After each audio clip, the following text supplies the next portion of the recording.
October, I think there are about 14 positions available, so feel free to come along, run for a position. We've got Max going on our stories on Saturday to talk about all of our positions that are open and how you can get involved. So that's a really good opportunity if anyone wants to get involved. And also, just a message for our first years that there's a mentoring scheme that you will have got an email today from Jeremy, I think.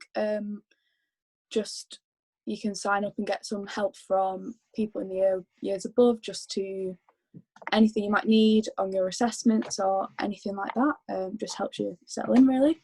And I'll just hand over to Nina now, as she's our chair. Thank you.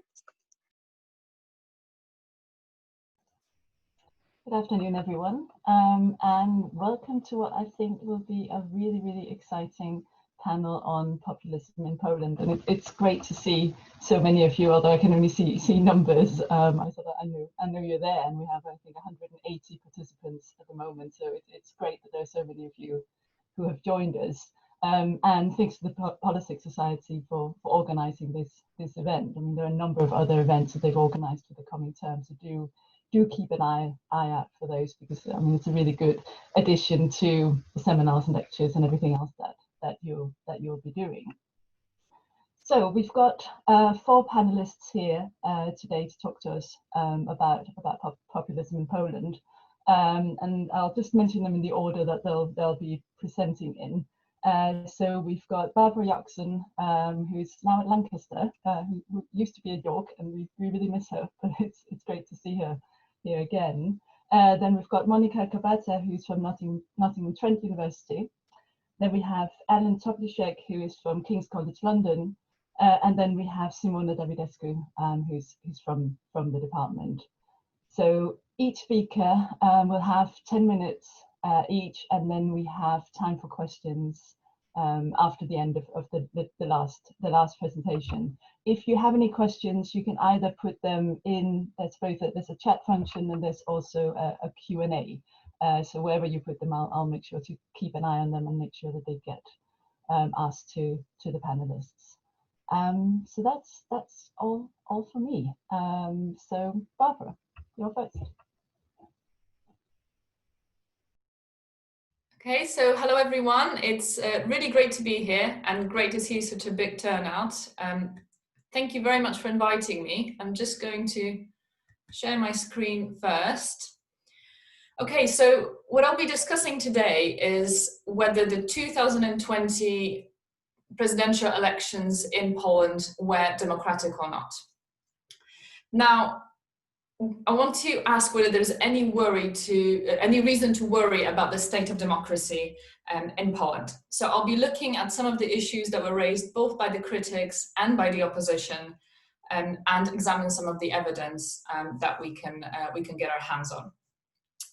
Now, before we start, it's really quite important to note that we really should be paying a lot closer attention to Poland. And the reason for this is because we've seen quite a worrying trend in Central and Eastern Europe over the recent years. Now, many Eastern European countries have made quite astounding progress since the fall of communism 30 years ago. And despite all that great progress, we have actually been seeing a slow and consistent deterioration in the quality of democracy in some of those countries. And Poland and Hungary are the most obvious cases of that happening.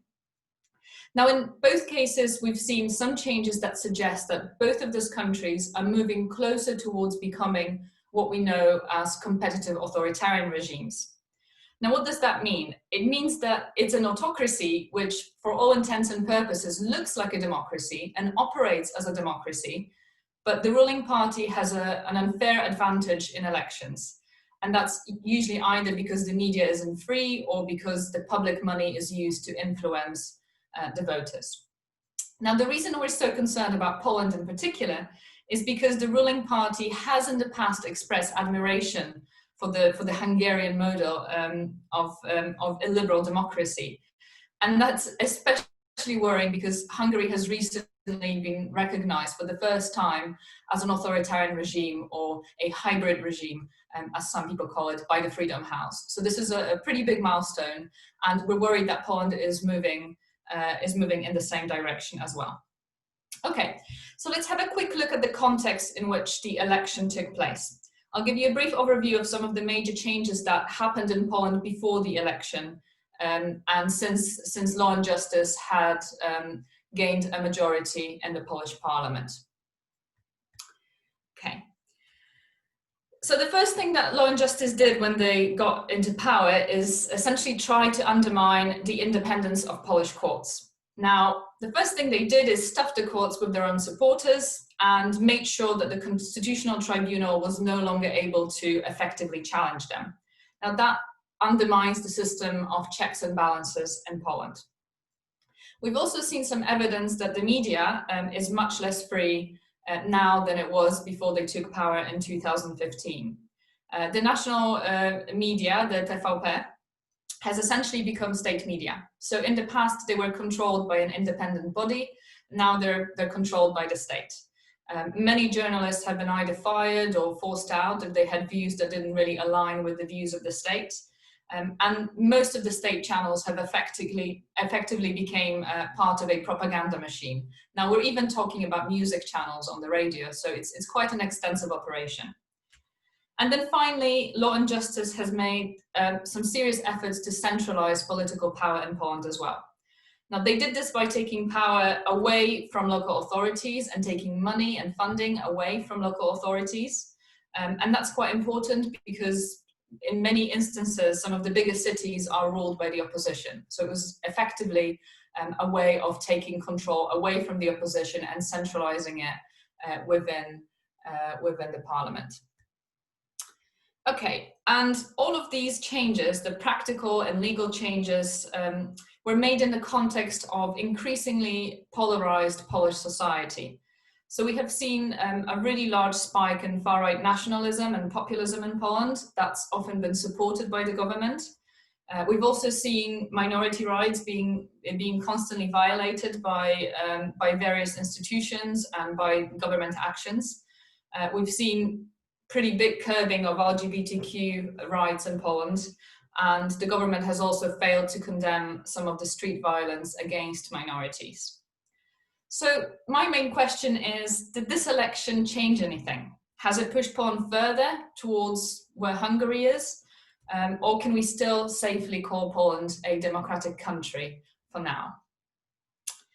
Well, I'll be looking at two main concerns that were voiced by the opposition and some concerned actors.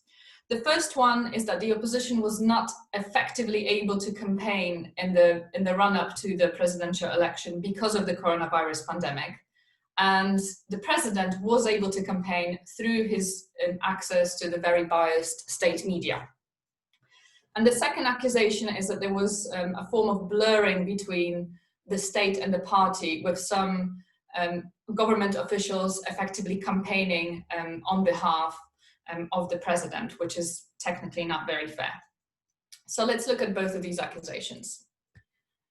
Now, the first accusation, as I've mentioned, is that the coronavirus pandemic has made it really difficult for the opposition to organize large rallies, and they claim that they didn't get enough exposure to the voters. On the other hand, Mr. Duda had the advantage of being in office, so obviously appearing on the media everywhere all the time, but also being able to appear on various to do various things like visiting the US president. Now, a lot of the members of the opposition have said that him going to the White House and visiting President Trump was essentially a form of campaign, because all of the state and non-state media would report on this, and Polish people, for some reason, really like Donald Trump. So even though it doesn't feel like it should be a good thing for him, it was a really good thing for him. Now, again, the media is incredibly biased in favor of the ruling party, and the state media is essentially portraying him in a very, very positive light. Now, you might ask, how biased is the state media specifically? Well, they're incredibly biased, and I'm going to give you an example. So this is just from the presidential debate, the first presidential debate that was organized by TVP Info, which is the news channel. So some of the things that were really quite ridiculously biased in his favor was the fact that he got more time to answer most of the questions. So other candidates were being interrupted whilst he was given some extra seconds to finish his sentences and articulate himself. Now, all of the questions, or majority of them, were tailored specifically to him. They were phrased in a way that made his answers look really good, and they essentially echoed most of his campaign slogans anyway. And then all throughout the hour and a half that the presidential debate was taking place, at the bottom of the screen, there were headlines praising his visit to the White House. So people got constant sort of flow of positive news about Duda throughout the campaign. Now, if that wasn't everything, we also got the main opposition candidate, the most important one that went to the second round with him, being told to look at a camera that wasn't actually facing the people. So everybody else in the campaign was looking straight at the viewers, whilst he was the only one essentially looking sideways. So it made him look really, really bad. And he claims that he was told to look specifically at that particular camera. And then after the debate, the president got 10 extra minutes on sort of post-election discussion to clarify his message, something that other people weren't given the chance to do. So it's pretty biased. Okay, so did it make the election not democratic? Well, not exactly. Now, it's true that the opposition wasn't able to campaign in the first round of the election, but then that was for the election that was scheduled to happen in May. Now, then that election got cancelled and moved to June, which meant that a lot of people did actually get the chance to campaign. Now, even if they weren't given as good a chance to campaign, they were still able to do this before the second round. So both Trzaskowski and Duda were able to effectively campaign all the way through to the second round. And they both organized really large rallies despite public health concerns. Another thing that is really important to note is that there is still free media in Poland. So yes, the state media is really biased and essentially spouting propaganda all the time. The alternative media is still completely free in Poland. And it's fairly anti-government, so it does tend to balance out the things that the state media say, and they are very popular and people do read them. Okay, so the second problem is the blurring of the lines between the state and the party. So one of the accusations was that Prime Minister Morawiecki campaigned for the president in his capacity as Prime Minister. Now that's really problematic, mainly because obviously he's not allowed to do this because he's giving unfair advantage to the president. He's essentially throwing in the weight of the state behind a candidate.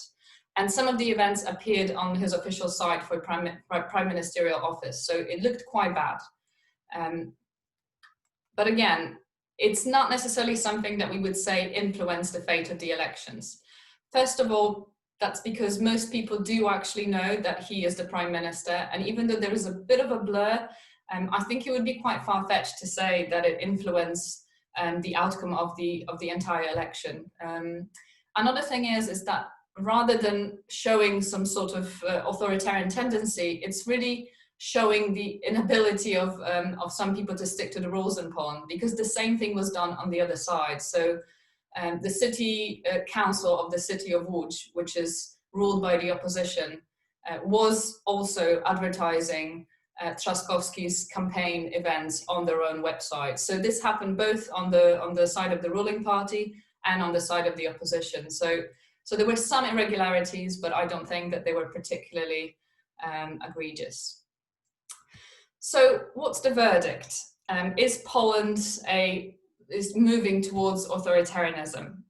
Well, I think it's certainly displaying some authoritarian tendencies and some irregularities, but I think it's a long way away from transitioning to a full-blown authoritarianism.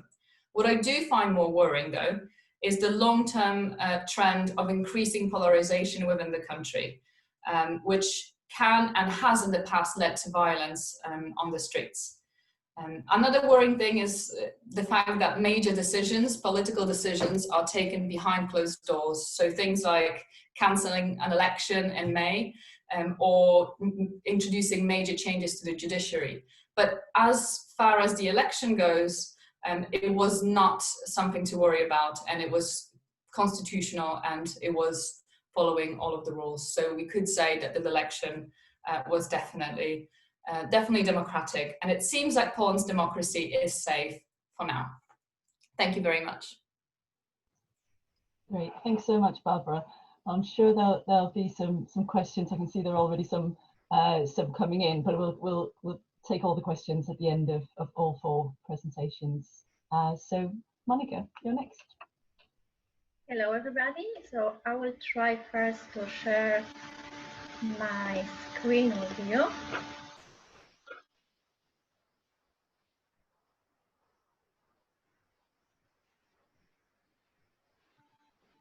Yeah, I hope that works right now. So yes, hello everybody. I'm from Nottingham Trent University. I'm a PhD student. And before I start, I would like to explain one thing, that I'm not actually an expert on Poland or expert on research interests lie at the intersection between European studies and the critical security studies.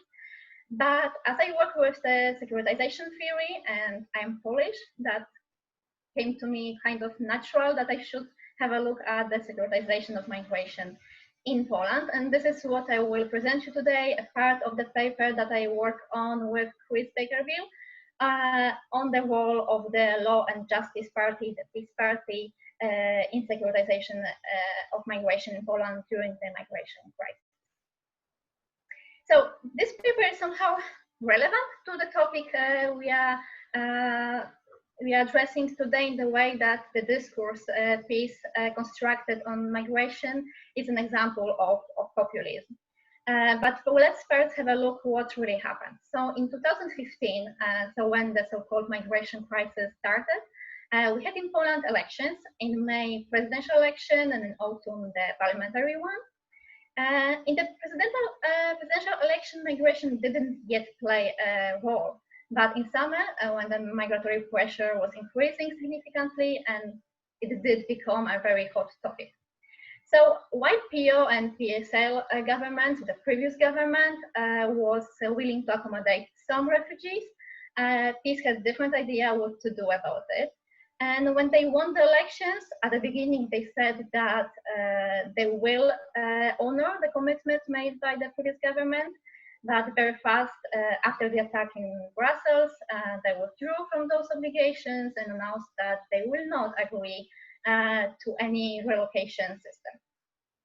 So to give you an example, in resolution from May 2016, they object the EU imposing any decisions on immigration. They claim that those decisions have no basis in European law, that they violate the state sovereignty, European values, the principle of subsidiarity, as well as they threaten the social order in Poland, the security of its citizens, civilization heritage, and national identity.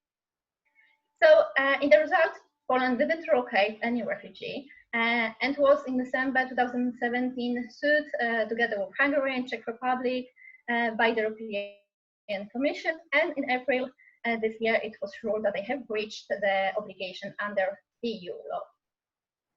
So why all of this happened is surprising. So there are some reasons that we can think that it shouldn't have happened.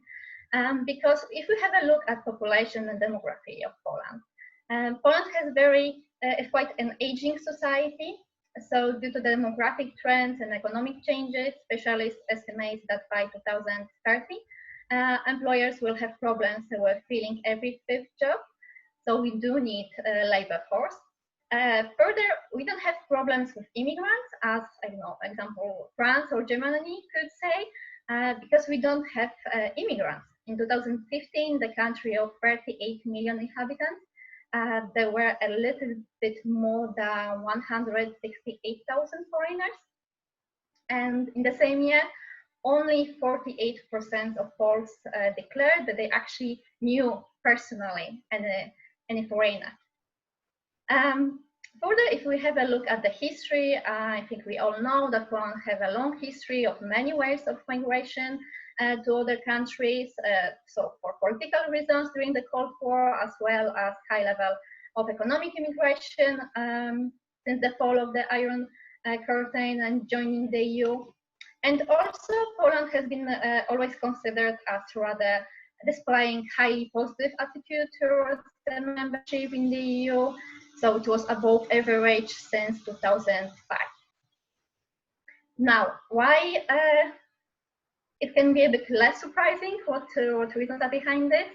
So it's the very same reason of the population of Poland. Poland has a very homogeneous society. What's interesting, people significantly overestimate the number of migrants in Poland. So they believe that immigrants constitute around 16% of the population, when actually they constitute 2%. The same similar pattern can be seen when they are asked to estimate the number of Muslims in the country. And they claim that they represent around 5%, when actually it's below 1%. Then religion and attitude towards Islam. So Poland is still a very Catholic country, and I would say that was even more in 2015, and this impacts this attitude towards Islam and Muslims that you will be able to see in a moment. And then terrorism. So although statistically speaking, the threat of terrorism in Poland is really relatively low, between 2001 and 2, so after the 9/11 attack, there was around 50% of Poles that thought that Poland might become a target of terrorist attack. And then between 2003 and 5, so when the Polish troops were in Iraq, this fear reached a peak of 87% of Poles that view that terrorist incident is highly likely in Poland. So what I want to say is that even statistically speaking, it's the threat is very low. This fear is increasing when something is going on, and I think that it would resonate with the discourse of peace during the terrorist attacks that occurred during the migration crisis. Now, I don't want to bore you really with the theory, but we use the secularization theory of the Copenhagen School. So in a nutshell, there is a secularizing actor that during the Speech Act introduced the existential threat, presents the extraordinary measure that should be applied in an urgent matter, and the move is successful if the audience agrees to it. Now, in terms of method, we use the critical discourse analysis, and this is still very much work in progress, but we have distinguished some themes in this discourse. So to start with security, that it was the most obvious and most common theme. So for peace, providing security is the priority. And as they claim, migrants pose threat to health security, to security of the state, including the terrorist threat, a threat to the culture and to identity. Already in 2015, so during the campaign, Kaczynski said that immigrants will aggressively and violently impose their customs and social rules, won't obey Polish law, and will pose a threat to security. So it was really directly stated that inviting refugees means inviting terrorists. Further, another theme is what we call Muslim order. So migrants that coming to EU, according to peace, Muslims, male economical immigrants. They are not refugees. They are presented as people who take advantage of what is going in Middle East, of the real victims of what's happening, and create chaos on the borders. Moreover, they do not come to EU to work hard, as for example Polish immigrants do, but they come to benefit from the social help provided by Western countries. Then there is also help in the discourse, but we want to help, but the main part was usually the security. Peace was constantly repeating that they won't compromise security of Poles to pay for German mistakes. And so we want help, but the economic immigrants. We want to help, but women, children, elderly people, and Christians, and they are not them. We want to help, but by giving money to the people in the conflict zones, not inviting them here. And however, there is also another our order. And so this desirable order consists of, these are migrants that fit Polish society. That means that they have similar culture.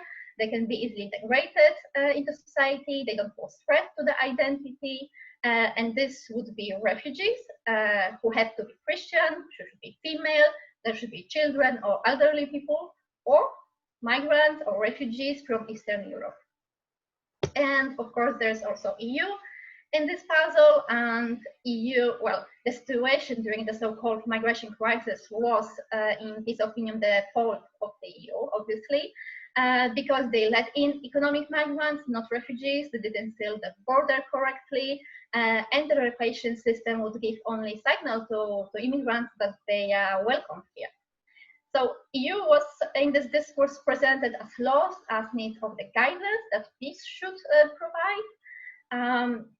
Peace blames for this loss, for EU being lost, blames the left parties in Europe, the fight against the Christianity, loss of the traditional values, so things that are very well protected in Poland.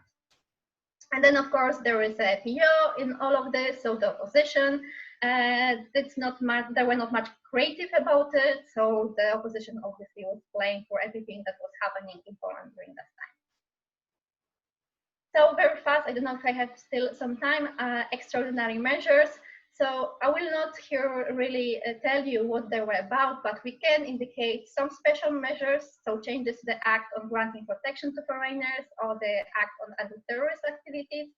But I think that this wasn't my point. The discourse that this was using was mainly to legitimize saying no to the EU, to don't relocate the refugees. And the last thing, so the audience acceptance.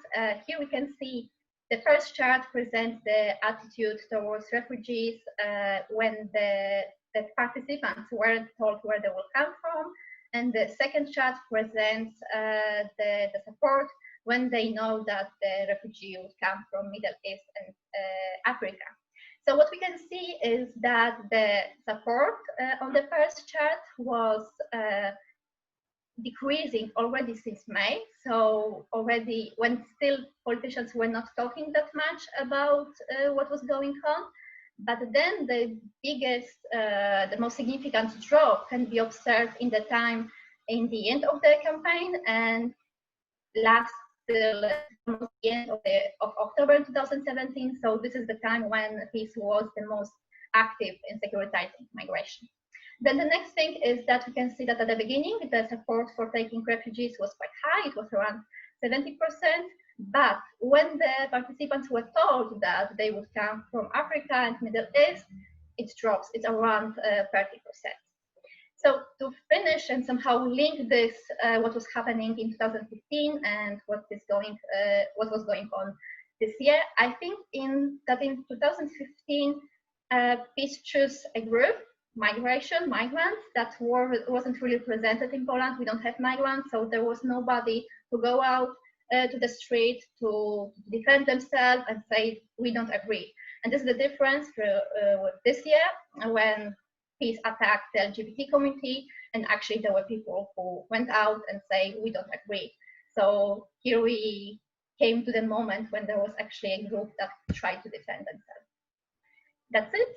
Thank you very much. And I'm looking forward to your question. Great, thanks so much, Monika. So, Alen, you're next. Thank you. So I'm gonna try to stay within with the 10 minutes because then we have Simona also speaking. So what I intend to do in my presentation on populism in Poland is to give a political economy perspective, or what we could call a political economy perspective, focusing on the material drivers that led to the rise of populism in Poland. And what I mean by the political economy approach is that we cannot, at least I think so, is that we cannot divorce the study of populism and what is happening at the moment in Poland from its more recent historical and structural context. So first of all, when talking about populism, we can see populism as a mixing of different ideological traditions. And in the case of Poland, and in the case of the governing and ruling Law and Justice Party, it's a case of populism that mixes populism, meaning people-centeredness, and anti-elitism, either in terms of discourse or ideology. So that's what an academic definition of populism is, and national conservatism. And what the more political economy approach to populism offers is that it sees populism in terms of the longer term trends that have been taking place in Poland, and which explain the rise of populism, because populism in Poland didn't just emerge in 2015 and when Andrzej Duda became for the first time the president, and then Law and Justice Party later in that year won the election. It started much earlier, already during the 1990s. And this is what sometimes escapes our attention when just looking at the media reports of populism in Poland. And now what is interesting about the Law and Justice Party is that they mix very interesting elements. So when it comes to cultural issues, they're quite socially conservative. For example, they're against abortion, they're against LGBT community, they're against refugees and migrants. But when it comes on to economic matters, they offer quite interventionist socioeconomic policies. Some scholars would even call them left-wing. So this is why the case of the Polish Law and Justice Party is so interesting. Now, now let me be specific as to what I mean about the longer term trends in Poland. What I have in mind here, and taking a political economy approach, is that we have to take into account the past policies of privatization and liberalization that have been happening in Poland and across the Central and Eastern European region from the late 1980s onwards or early 1990s as part of the post-communist transition. And what happened during this process is that a lot of the people who were previously in secure employment, who had some kind of living that were able to provide for their families, they started to be affected by liberalization and privatization policies, because it opened up the forces of global competition, or what we call usually globalization, and it affected the different sectors of the Polish economy, meaning that many of the companies went bankrupt and many jobs were destroyed, especially in the eastern parts of Poland, where the Law and Justice Party has its strongholds, or it has a lot of support. And this has been this also then continued after the 2004 eastward enlargement in the EU. And now I want to bring in another academic concept. I would argue that these trends, these structural economic policies that have shaped or reshaped Polish society and the Polish economy and also politics, is that it created a situation of uneven and dependent development, both in Poland, but across the Central and Eastern European region. And now this is a Marxian concept. It's used in economic and human geography or in critical development studies. And it points our attention towards the economic and political power relations within the EU. This is something that political scientists sometimes, even though political scientists are supposed to study political power, it's the structural aspect that is sometimes forgotten. And I think it's quite important to try to understand why we see now all of a sudden across the region, so not just in Poland, but like previous speakers have mentioned, in Hungary, in Czech Republic, in Slovakia, I'm from Slovenia, in Slovenia as well, in Romania, in Bulgaria, we see a rise of populism in this point in time. Now, what is the situation of uneven and dependent development? And if we use the prism of uneven and dependent development, what should we point our attention to? So one are the structures of production in Poland. So where does Poland find itself when it comes to its integration with the European economy? And where we see Poland is at the lower ends or medium to high ends of the global supply chains, meaning that the Polish economy and parts of the Central Eastern European economy are at the subordinate parts of global supply chains that are controlled mostly by Western multinational corporations, for example, in the automobile industry, in the electronics industry, and so on. And this provides a structural condition that is also explains the low wage situation in Poland, lack of access to sufficient capital for investment and for industrial upgrading. And it provides constraints for continuing development, and so that Poland can converge with the rest of the Western Europe. And what we see in the actions of populist nationalists and of the Law and Justice Party is that they respond to this situation. So they try to address these structural conditions. And let me just give you, and they do this very, very aptly. So they construct what we could call an elaborate hegemonic project, where they try to build support amongst parts of the business elites, so those who have been negatively affected by global and European competition. And also they get support from the state-owned parts of the economy, and also from the working class people in Poland. So for example, the socioeconomic program, which has a lot of support amongst the Polish people, is the Family 500 Plus program, which is universal in character. It's not tied to any specific income groups, and it provides a monthly benefit for each child in the family. And this is good for the economy if we take a demand side approach to the economy. So it provides a boost in the demand, and it also upholds the legitimacy of the government. Now, in terms of the risk of poverty rates, it did slightly decrease as a result of these welfare policies, and income inequality has fallen slightly. But then critics would say that the funds that are used for this child benefits could be used for state provision of nursery care or kindergarten, so provide something more substantial in terms of the welfare state in Poland. So this is a criticism. But I'm just trying to point our attention to the elements and policies that the Law and Justice Party uses in order to garner and stabilize this support amongst the Polish people. And another example would be vertical intervention of the state into the economy, which I'm not going to go now into. So I'm going to stop there because I think it's 10 minutes. And yeah, we can discuss other stuff in the Q&A session. Okay, thanks a lot, and perfectly timed. So Simona, your final speaker. Hello, hi everyone. I'm Simona Davidescu. I'm Romanian, so we have a range of people from the region.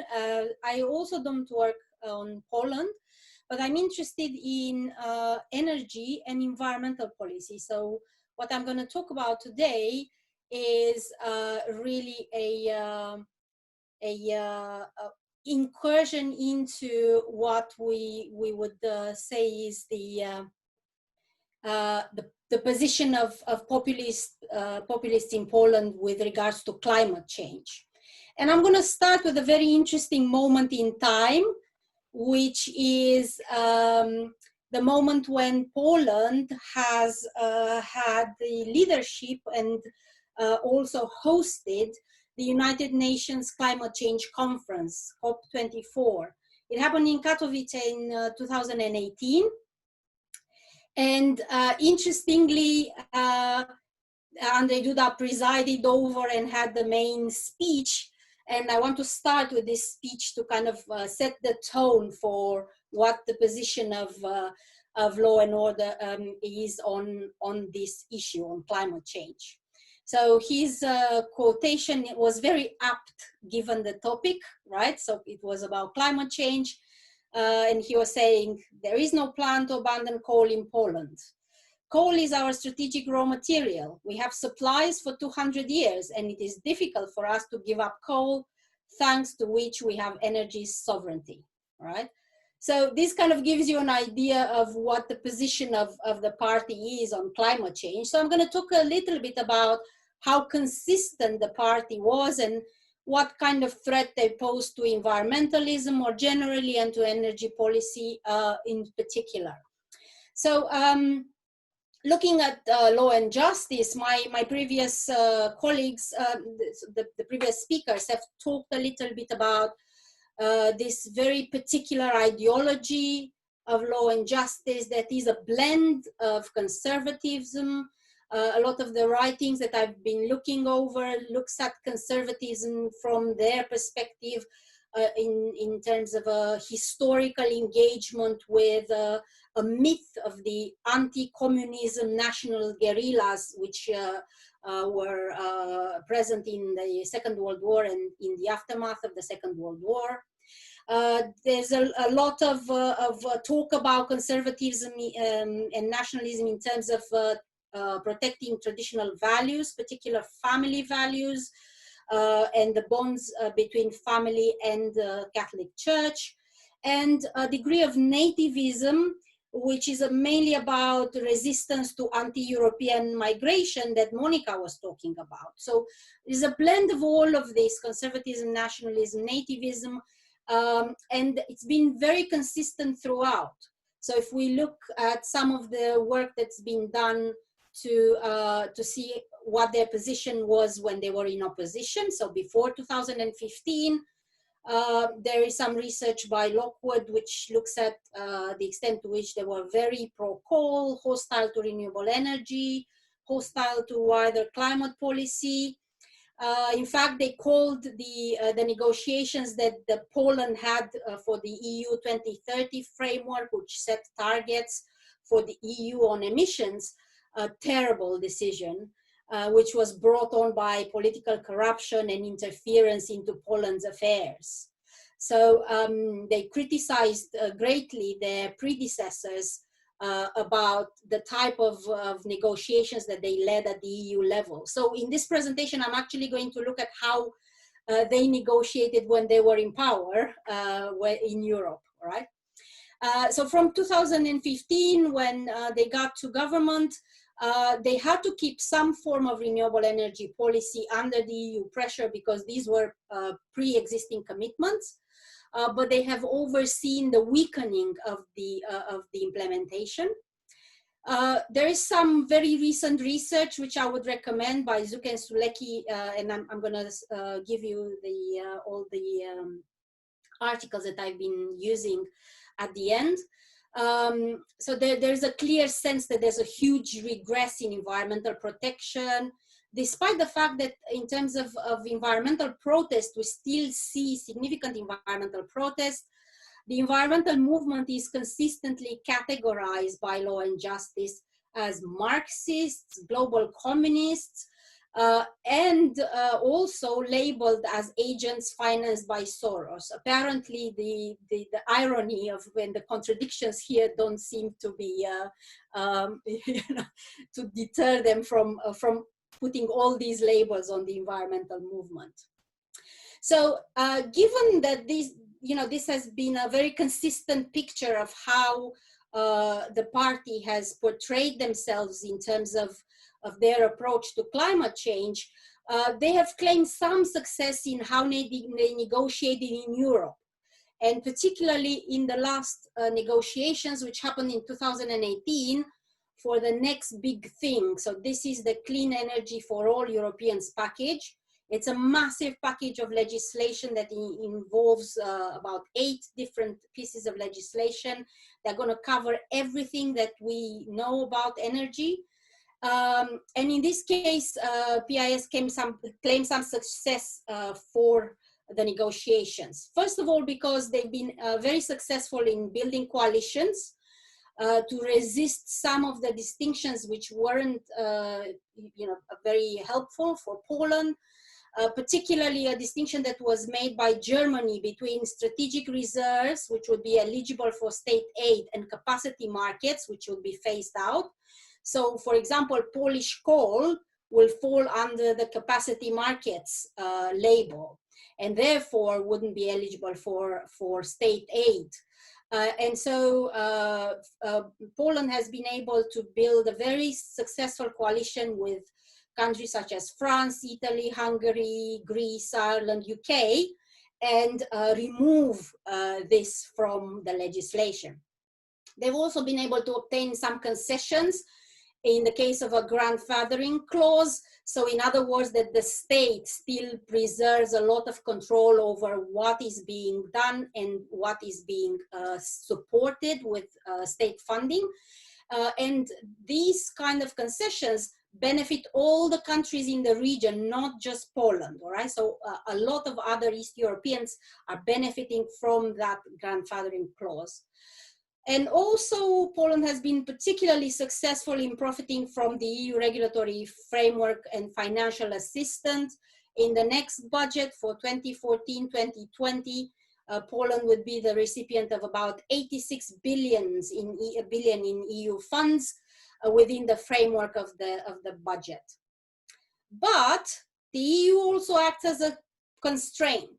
So despite these successes that I've talked about, there are certain setbacks. They have continuously tried and failed to obtain blocking minorities in certain policies. So they will still have to live with a very extensive policy on energy and climate because they failed to obtain blocking minorities for quite a lot of the legislation.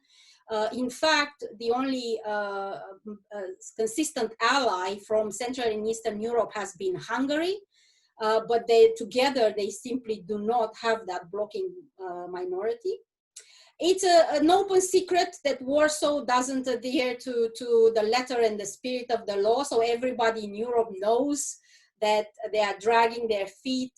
But that in itself is counterproductive for Polish consumers and energy markets in the short and mid-term. So it's very likely that this reliance on coal is going to come back and bite the government in Warsaw. And I'm going to talk in a minute why. And Poland has been the only European Union state that refused to pledge climate neutrality by 2050. So they struck a discordant note with the rest of Europe. And why I was saying that this might come back to bite Poland is because COVID-19 had a very significant effect in terms of Poland reliance on coal.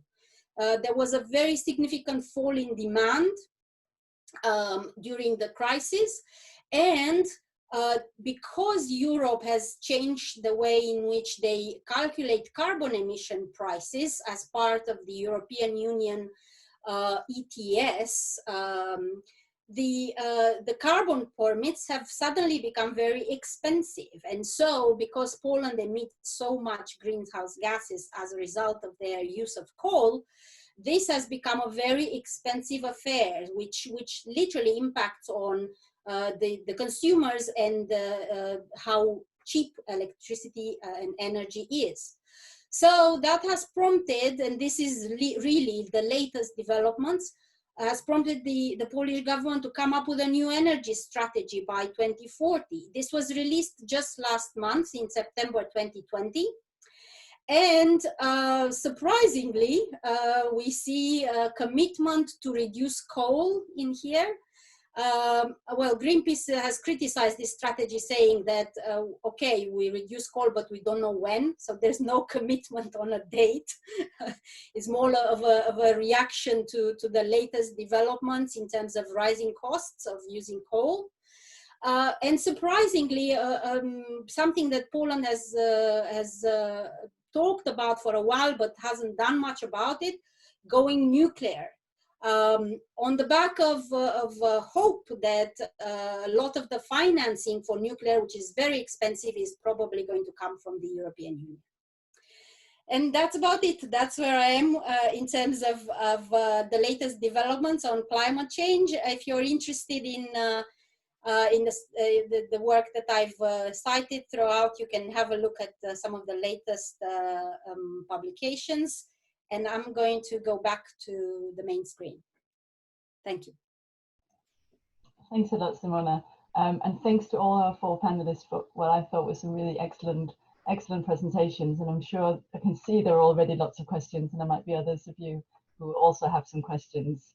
So we only have just over 10 minutes left, and we currently have about 8 questions. I think most of them, as far as I can see, are for Barbara. I don't know if you can see the questions, Barbara.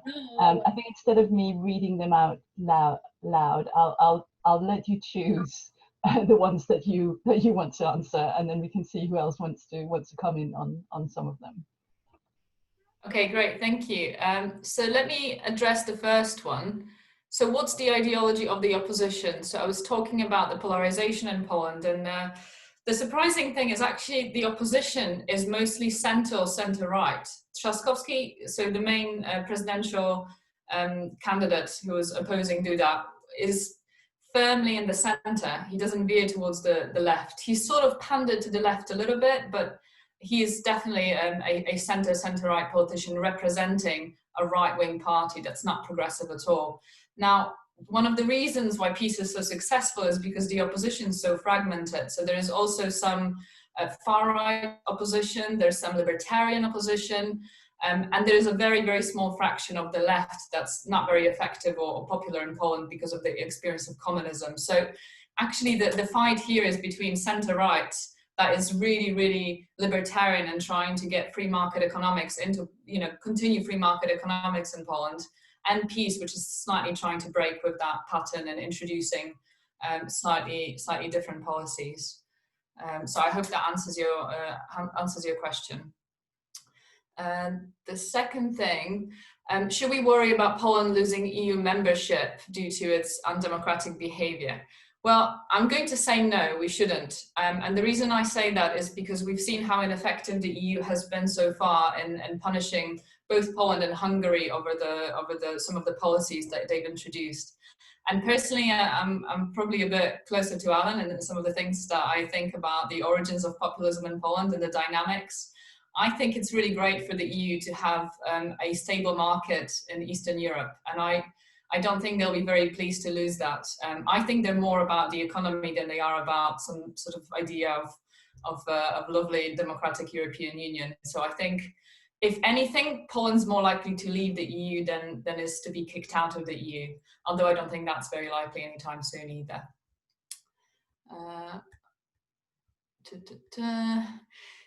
Do any of you think that this will become a chain reaction? So I'll say quickly, because other people might want to weigh in on this as well. I don't think so necessarily. I think there is a particular fresh infrastructure, sort of authoritarian infrastructure still in Eastern and Central Europe, which owes to the fact that Poland and all these other countries were authoritarian just 30 years ago. And a lot of the people who, were taking part in those regimes are still around, and some of them are still sort of circulating in politics. I think it's much easier for those countries to revert back to autocracy than it is for other democracies. On the other hand, I don't want to be a prophet of doom, but I don't particularly believe that institutions or stable democracies give you any sort of guarantee that things aren't going to go badly. Look at the US. I mean, anything can happen, clearly. The populism question from Mikołaj, I'll leave to Alen. The immigration one, I also don't think is for me.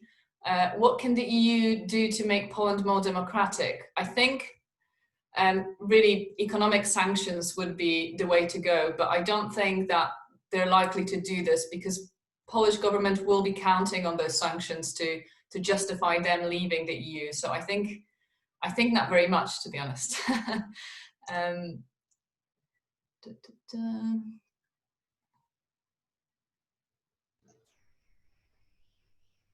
It's another question about EU intervention, yes, especially with regards to human rights. There was one about my ideology as well, whether my ideology affects my assessment. I'd like to say no, but I don't think that's really possible. I think we all know that we have our own biases, and just the way that I was looking at Poland and Polish state of democracy, I'm looking through Western prism of what we understand as democracy. So it's definitely biased, and it's going to be based on certain assumptions that I have about what a democracy should look like. So yes, I think definitely it does affect the way I assess Poland's democracy. There's one more that's specifically for you, and then I think I'll let you off the hook. Okay, to someone else. Can you see from 433 question for Barbara? You mentioned Poland was competitive, authoritarian. Oh yes. That Oh yeah, so I mentioned that, I think maybe I was a bit unclear at the beginning. I said that both Hungary and Poland are worryingly moving towards competitive authoritarianism. Now, I think Hungary is already there. I think Poland isn't there quite yet. We don't know if it will go there or not. It could be that it won't, but I think both countries are worryingly showing signs of getting there. And Hungary, I think, is firmly an authoritarian regime now. I think it will take some time for us to realize that that's the case, but I don't think Poland is there yet. Right. Thanks a lot, Barbara. I think I'll move on to Monika now. I think there's a question specifically about Polish migrants that I don't know if you want to answer, but also if there are any of the other questions you want to comment on. Yeah, so I cannot really answer it definitely because I haven't come across any studies about it. So I can talk about only from my experience and people I know who live abroad. So I think it's not really clear. Generally speaking, I would say that people with higher education living abroad are generally more against peace politics, how they do things. So supposedly they would be also against this kind of migration policy, but it is not always very clear. And there are some examples of people who still follow peace, still support them. In case of the last elections, when Duda was elected, we could see very clearly that, for example, Poles living in UK, in France, in Spain, and Germany was really voting for Trzaskowski, and the number of votes for peace was really, really low. But then those in US were voting for peace. So this is in terms of the support the party has from Poles living abroad. In terms of migration, I really cannot say much about it. Now I see also a question about the church and Poland, so maybe I could also say something about this. So peace is really connected, very strongly connected to church in Poland, and actually priest, church is very active actor every time the election takes place in Poland. They really support peace, and this is something I think finally will lead church to fail. There's less and less people who maybe they will say that they are Christian, that they are Catholic, but they don't really go to the church because of this involvement in the politics. So peace supports church, and after elections, we always see how they have to pay the debt for supporting us in the elections. So an example of it was the problem of what to do with sexual education in the schools. Well, church obviously was against that. So this is just an example. I don't know which question there is about energy policy that I will leave.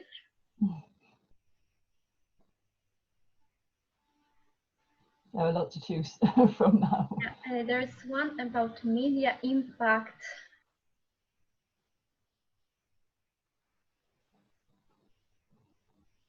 So there is a question about increasingly state-controlled media impact, the current legal and street attacks against Polish minority groups. Will they address it, endorse it, or push it out of the public eye? So in terms of if we talk about the state media, so TVP, they will probably pay some attention to it if it was really big event, big thing happening, but they obviously will look at it from the perspective that it's good for the party. So if it was in terms of the attack at LGBT, they will say that the attacks had some grounds maybe because this is what the party was saying. But they are very often, for example, manipulating the numbers of people who are actually actively taking part in this kind of demonstration. In terms of women demonstrating, because we have since peace is in the government, very active women movements. So this kind of all black umbrella movement. So when they were demonstrating during the coronavirus, they were very often fined by the police by doing so, even though they were really not creating the threat because they keep the distance, wear the mask, and so on and so on. But the media would say that, yeah, this shouldn't take place and they are posing threat for us. Okay, I think I will leave it here to give a chance, Alen and Simona, to also answer some. Right, thanks a lot. So, Alen, do you want to? Yeah, just one. You can pick your questions. I'll just pick one. So I like this one. There is an overwhelming narrative that populism and authoritarianism is bad. Then explain why in Poland unemployment is decreasing every year. Why there is also great year-on-year GDP growth ranging from 4.1 to 5.4% per year. Why seek change when the policies are working so well? And yes, I mean, this is what I try to approach. And in terms of like the other question about political biases, this is where I try to take away my political biases that are in my head, because I'm a human as well. And I try to really be objective when analyzing the economic policies of populist governments in the region and what are they doing differently. And I'm interested in the role of the state in the economy and how has the strategy changed from the previous more liberal hands-off approach on the economy that was dominant in the region, and well, not so much in Poland, but because Poland has a stronger statist tradition. But what has changed? And then if we look at the indicators in terms of poverty, the risk of poverty or income inequality, we can see that the evidence shows that poverty has also been decreasing under the Law and Justice Party, that income inequality has been decreasing. Whether this is going to continue, that's another question. So yeah, it has been successful economically, the strategy that the Law and Justice Party has implemented, and it has been less polarizing economically than what Hungary has been doing, or the Viktor Orban's regime for the last 10 years, where they took a more work-farist approach to welfare policy. So they took more punitive measures towards the low-income groups, whereas Poland, with this focus on heterosexual families in Poland and giving the child benefits to families with one child or more, and with its universal character, they wanted to give support, even though it's more social conservative oriented. But it was helpful for the people to have more money in their pockets to provide for their children. So of course, that's a welcome use. I wouldn't say that's a negative thing. Now, why is it bad? Is it just to speak as someone who's interested in the topic, but not necessarily from an academic point of view, it's because it's more maybe as someone who's interested in politics. I would say it's bad. Authoritarianism is bad because it's exclusionary, because it excludes migrants, people of different color. It excludes LGBT community in Poland. It excludes women. So that's why I think it's bad. This type of authoritarianism is bad, and is bad for democracy, because democracy needs to be inclusionary. It has to include and represent the interests of all the people in Polish society, not just the ones that the government likes to represent. So this is just my 2 cents on the question. Could I add to this as well, Nina? Is that all Yes, right? yeah. So I think another thing, I mean, I also agree that the standard of living in Poland has massively increased, and some of these policies were long overdue after the period of sort of neoliberal draining of the country and increasing inequality. The problem of authoritarianism is once you have a country that's authoritarian, if peace suddenly decided to change their mind and introduce completely different policies, there's no way for you to vote them out. So you might like the policies now, but you can never change the ruling party. It's there to stay. So if they decide that they suddenly want to bring poverty back for everybody, or take the money away from people, or start really going after certain minorities or the opposition and throwing them in jail, there's nothing that you can do about it at that stage. So there's nothing stopping peace being this kind of party without introducing authoritarianism. They're incredibly popular. And they have won all of their support in this election completely, in a genuine way. As I've said, this was a democratic election. They have massive support. There is no need to introduce authoritarian measures as well. Thanks, Barbara. I mean, there's so many good questions, so we do want to take a bit of extra time just to answer them. So, Simona, there are some. I've already looked at 2 questions. I'm going to answer the question by Daniel and the question by Vivian. So Daniel is asking, first of all, whether or not we think there will be a chain reaction in the region. And while Hungary and Poland have experienced significant backsliding recently, there are some signs that some parties in the region are following suit and taking them as example. You only need to look at the news and to see that people in Bulgaria have been on the streets for the last 3 months protesting against corruption. Similarly, in Romania, a very similar thing happened a few years back, and now we just had local elections and the opposition won all the big cities, and it's been a massive success for the opposition.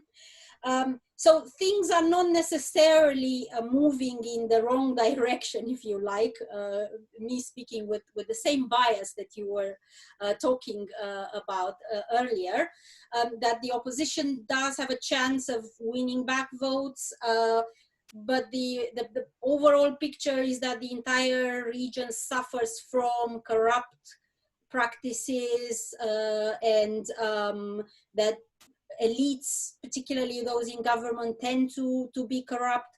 So that might be a bit of a contagion effect across the region, but we don't see everywhere the same level of backsliding, if you like, as in Poland and Hungary. And as Barbara was talking about earlier, Hungary is a little bit of a different animal as well. So slightly more backsliding there, much more extensive than in the case of Poland. And then I'm going to talk to the question by Vivian, which is really about climate change and the extent to which the crisis can become worse. I've hinted to this a bit in my presentation, saying that some of PC's policies in terms of protecting coal might backfire, because if this becomes a very expensive policy, all right, so if not addressing climate change ultimately has a significant repercussion in terms of increasing prices, then yes, that might become a problem for populist parties. In fact, that's one of the puzzles in the literature, because a lot of the populist parties on the right have portrayed themselves as anti-globalization, trying to rescue those who are left behind in the globalization process. And there's a lot of puzzlement as to why populations in Central and Eastern Europe haven't turned towards left-wing populist parties. All right? Why don't we have left-wing populist parties that are popular in these countries?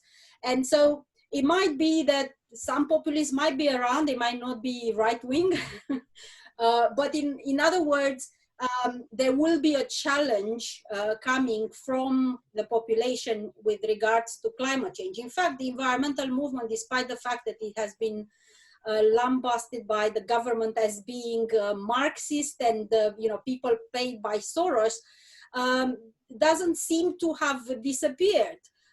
So unlike Hungary, where we have far fewer instances of environmental protest, and the environmental protest is more located at the local level, in Poland, actually, the environmental protest has continued to exist. We have protests related to deforestation, for example, quite a significant one. So the environmental movement didn't go away. They're just portrayed as the enemy at the moment, but it doesn't mean that Poland has a less active environmental movement than other countries in the region. Thank you. I think you're muted, Nina. I should have done this so many times now that I would remember to unmute myself. Well, thanks so much, Simona. We are really quite out of time now, but if there are any of the panelists who have any final things any final comments they want to say, or any questions that you want to answer them, then just a response to Simona, just very quick. There are two left new parties. So Lewica Razem in Poland, they got 6 seats in this election for the first time. Yeah, they weren't on their own. They were on their own. They joined in with a much more popular left-wing party who used to be communists. So the only reason they got in is actually because they joined forces with another left-wing party and another new left-wing party. So Razem is popular, but like in Warsaw among like 1% of the population, and that is probably the only properly left party as well. So that's how big left-wing support is in Poland, like 1 to 3% total. So it's quite. And then there's also Lewica in Slovenia. So we have also a left party. So yeah, those are the only two that I can think of at the moment. I just wanted to add one thing, because I think someone asked about how the minority rights have been threatened in Poland. Like how did it change before the election and after election? So if I can quickly explain. LGBT people have never been treated particularly well in Poland, so it's not a matter of suddenly them being treated badly. They've never been treated well because of the strong influence of conservatism and religion in Poland over such a long time. But they have started being treated worse in a lot of ways. So just very recently, there was a situation where a transgender woman has caused some damage to a van that was driving around, I think Warsaw, saying that all gay people are pedophiles and all LGBT people and all transgender people are essentially criminals waiting to rape your children. And I think she lost her nerve a little bit and she got a little bit upset and there was a bit of a scramble. And now it's a bit of a problem. Sure, police got involved and I'm sure that things could have been sorted out in a civil way, but she got thrown into jail for days on end. No one knew where she was. She had no access to a lawyer, and then they released her. And then there was a protest, and people were protesting against her being taken to prison again for that. And they got arrested, and no one had any contact with them and didn't know where they were. So we have a situation in which people who shouldn't be thrown into jail are just sort of randomly put in prison and arrested for days on end without any charges being filed against them. And there's also the case of abortion in Poland, which, abortion's never been particularly well looked at in Poland, but it's always been permitted in cases of rape or incest or in case of damage to, like, say, the mother's life was threatened or the child was going to die anyway. And PiS is trying to reintroduce and is succeeding in essentially banning abortion under all circumstances. So if you're a woman and if you're pregnant and you're going to die because your child is going to cause you to die, you still have to give birth and you do have to die. So I know women are not a minority group in Poland, but they are certainly being, their rights are definitely being eroded as a result of this government coming to power.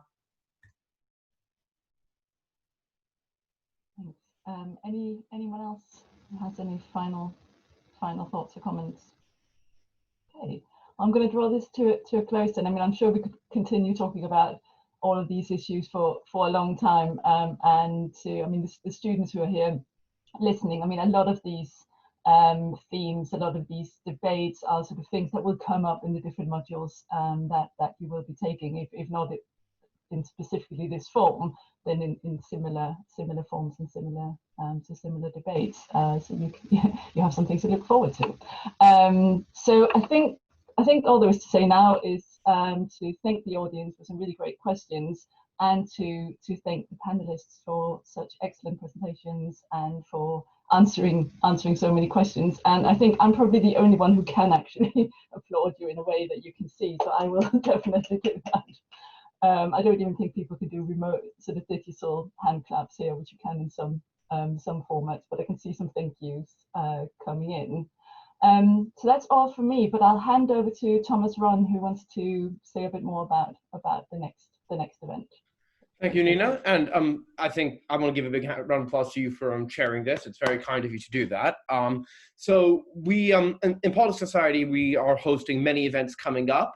Next week, we are going to have an evening with Professor Emma Crew. That's in a week from today on Thursday, where where Emma Crew is an anthropologist who studied the House of Commons, is going to come and talk about the political culture in Westminster, talk about her experiences observing MPs. It's a very interesting result.